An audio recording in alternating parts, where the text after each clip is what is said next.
Hello guys, welcome in. So, as you know, people are actually making a big deal about the healing nerf on Day by Daylight without actually going into the facts and doing some numbers. Why 24 seconds sounds like a lot, in reality then isn't when you have some perks available on the Survivor Arsenal.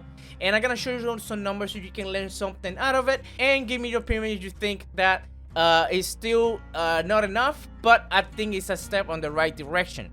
So I have some information here that I just took the time to write off so I can show you and prove to you that the healing nerve is not as bad as people are crying in the forums.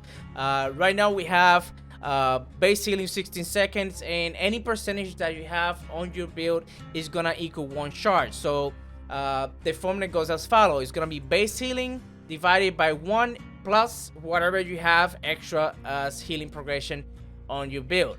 The mango default is still the same. It's gonna be 25%, and the nerfs across the board, if you do the math, is 50% on increase on the healing. And when you have perks that they not really were used that now you're gonna come into play, then the healing nerf is almost like non-existent.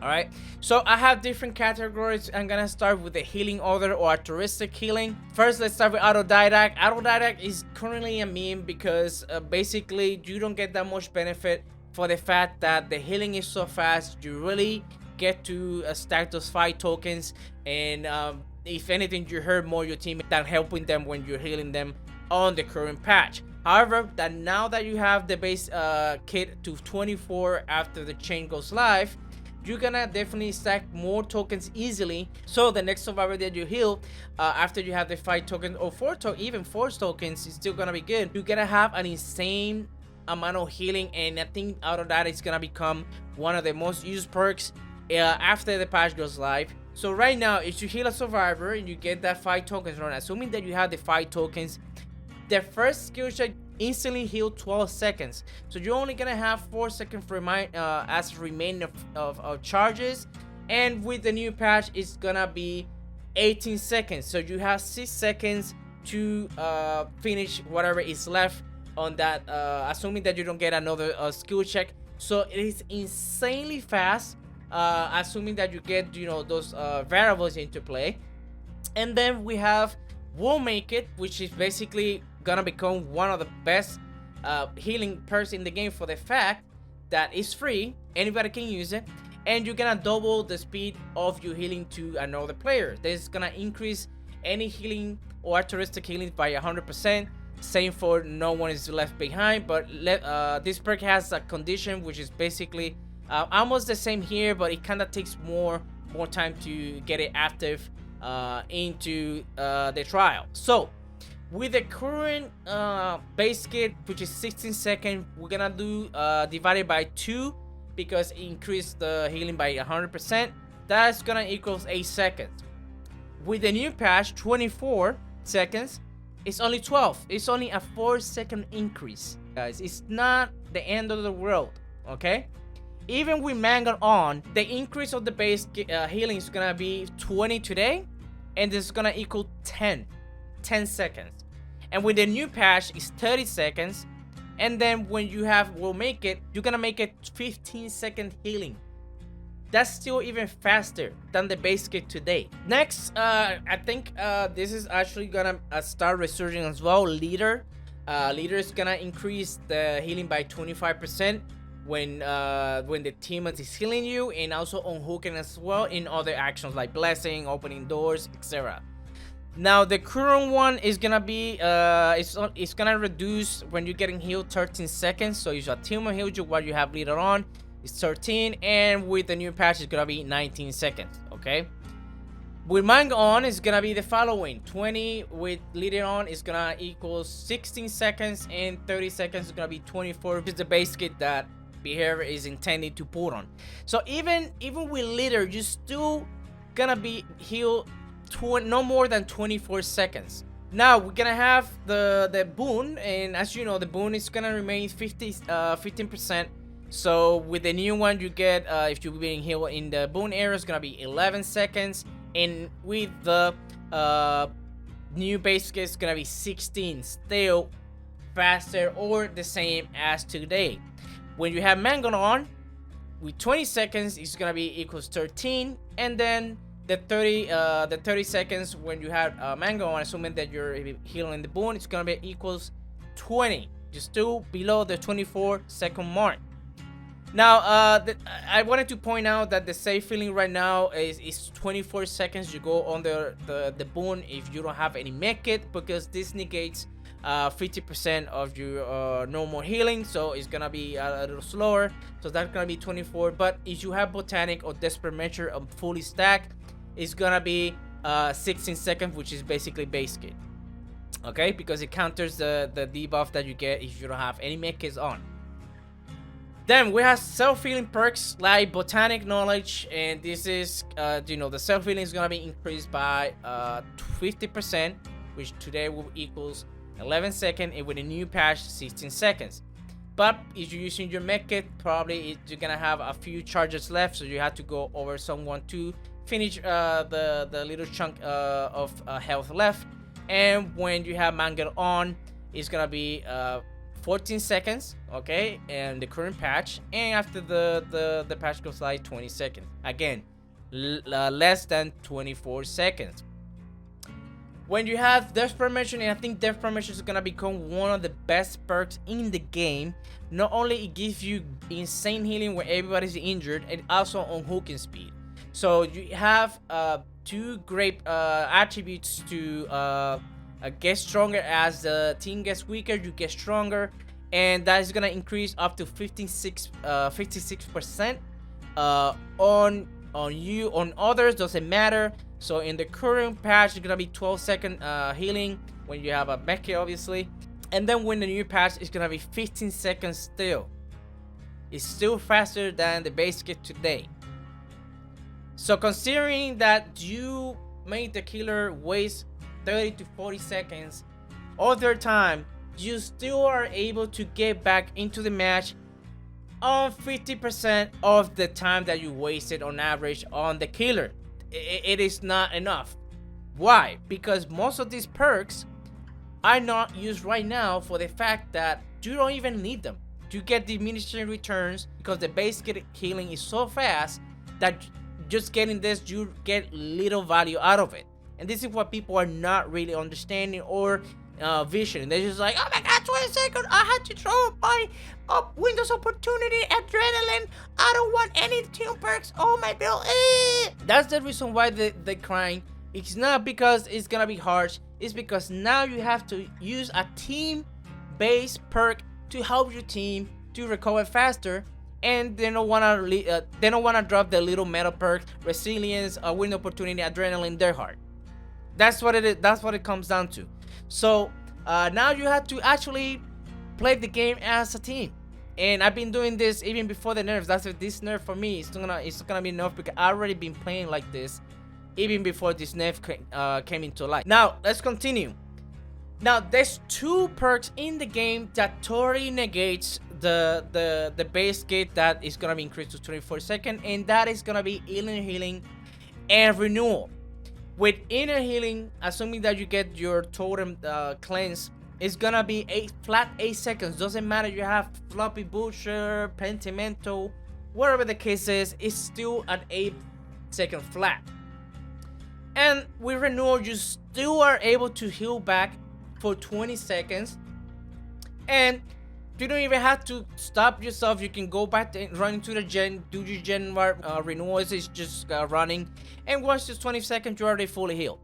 So this one kinda gonna be more prominent, more used into the game now, because it's especially Inner Healing, it's just a flat second. Then you have the instant heal state of on self or others, one of them for the people. So if you haven't been hooked once, you can just sacrifice one of your health state to heal one of the survivors that really need it, and then afterwards somebody will heal you back if you're lucky. But at least it saves your teammate from wasting time being healed, and then you can just go into safety and do something else in the meantime.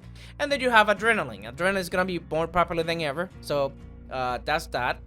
And then we have the 50% healing perks. These are perks that by doing a certain action, you will have a chunk of health already on your character. So for example, if you unhook somebody, if you both of y'all are injured, when you heal that survivor, 50% of your health is gonna be done when you finish that survivor. So for example, let's say that you unhook somebody, you heal them, it will take basically 12 seconds to finish your heal that you have left, because you already healed that survivor fully.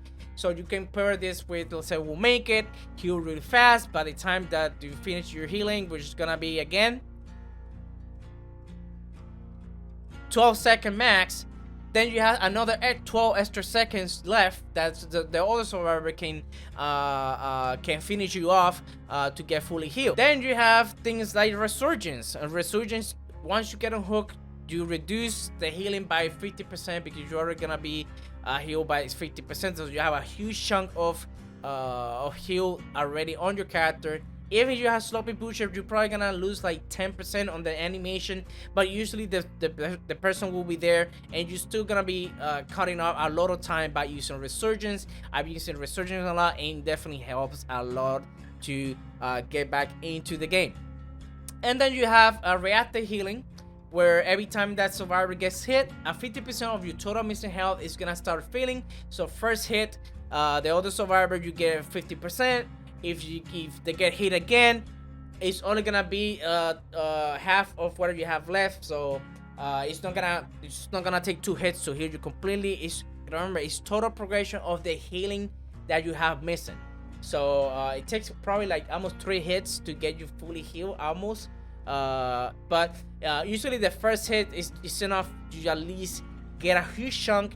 And if they get down eventually, then you almost have like 6 seconds left to heal yourself back. Now I wanted to leave the mecha changes at the end because frankly, to be honest, like, who the hell uses mecha on you in this game?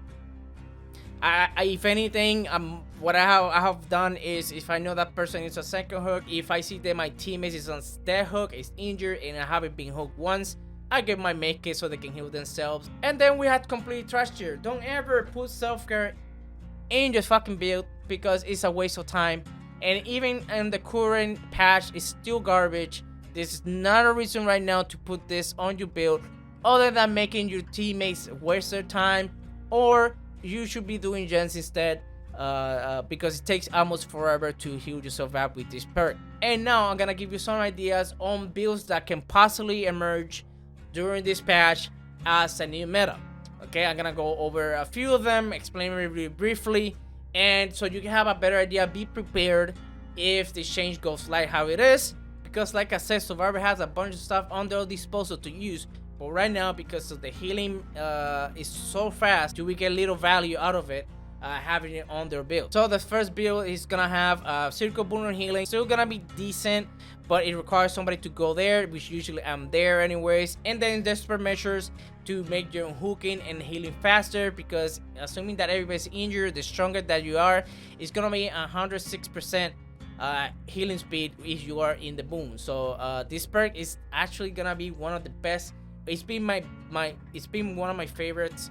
Even now I use it a lot. The hooking speed is actually really noticeable, especially if you have a day hard. You can day hard afterwards because of the hooking speed, and you become stronger as the team becomes weaker. So desperate measure definitely is a very good perk, and it's gonna be even better after the patch. Then day hard, because you know I usually go for hooks, and then to get a little bit of gen speed while blessing booms across the map. So that's one template here. The other one, this is one of my favorite. I think it's gonna become even more popular now. It's gonna be quick and quiet to get faster into lockers or do vaults and stuff like that. Overcome to gain some distance, sometimes enough to lose sight of the killer. With that, we're gonna use Lucky Break to hide our scratch mark and blood trails, and then start rapidly into a locker to heal ourselves for 8 seconds and get back into action. Then we're gonna have this one here. We'll make it to get that 100% in healing others, inner healing, so heal myself, and then overzealous to get more gen speed, and Springburst as an extraction perk. They could be something else, life or whatever, but I think Springburst is gonna become more popular now with the Dead Hard nerf. Or you can include Dead Hard, still gonna be decent because if you unhook a lot, you're gonna have a use out of it. So that's gonna be still gonna be popular now. And then the map to easily get some totem value there for inner healing. Sometimes there's some maps that they're almost impossible, like Larry's, to find a totem. This is gonna make your life easier finding totems. And the next one is gonna be Desperate Measures. It's gonna, like I said, it's one of my favorite perks. It's gonna give you up to 50% if everybody's injured, so it's gonna gradually go up as the team becomes weaker. But you're also gonna have a buff to others to unhook you faster, and also give you give them 25% healing. So it's gonna cut down some of the healing on you when you're getting healed by others. Assuming that that survivor doesn't have any healing perks, this is gonna come very clutch into play. And then you have window opportunity for a little like looping, and then life to run off once you use some of the vault and pallets and stuff. Then you have here Resurgence, just to help your teammates to rapidly heal you when they get unhooked. We'll make it again. Like I said, this perk is gonna be really strong next patch because it's free and it's just easy 100% for 90 seconds. So then you have Adrenaline. You want to go a little bit on the meta, and then Dead Hard again. Because like I said, it just depends what kind of player you are. I usually go for unhooks a lot, so Dead Hard will still be valuable for me to have there. Then lastly, we're gonna have Autodidact Solidarity, because I haven't tested this out as much, but assuming that it still counts whatever chunks you get, you're gonna get a easy 50% once you finish healing your teammate. So Autodidact definitely synergize it with Solidarity. And then you have resilience for yourself, but also for chases, and then live in the mix to get your Session perk in the build. I think those are 6 solid builds that you can use on the next patch. They're definitely gonna be very valuable. Of course, you have to run your med kit in most of them because you need some sort of self-healing, and yeah, that's gonna give you a health state. Depending how they rework the add-ons, I don't know what they're gonna do with the other charges add-on. And also we had to take into account build to last. That probably gonna emerge as more popular as well for more medkits heals. So yeah, so this is the video, guys. I just wanted to go there and address this because people are making a big deal out of it. As you saw on the numbers, it's not really a big deal. The amount of stuff that survivors have to negate this change, they're actually really insane. So compared for what Kilo got in return, which is basically no regression perks right now, I think it's gonna be tougher than people might think that it is right now, because I know they're gonna be injured, yeah, but some good survivors that used to be injured all the time, so it's really not gonna change much for good survivor. Maybe an average survivor might be a little bit bad, but again, you're gonna see some of these perks to come into light now because healing is a little slower, and when you see the numbers, it's not really gonna be much slower as people think that will be. So I hope you learned something. If you like this type of content, please drop a like, hit that subscribe button, and if you have any comments or discussion, feel free to put it on the section below, and I'll catch you guys on the next one. See you guys, peace.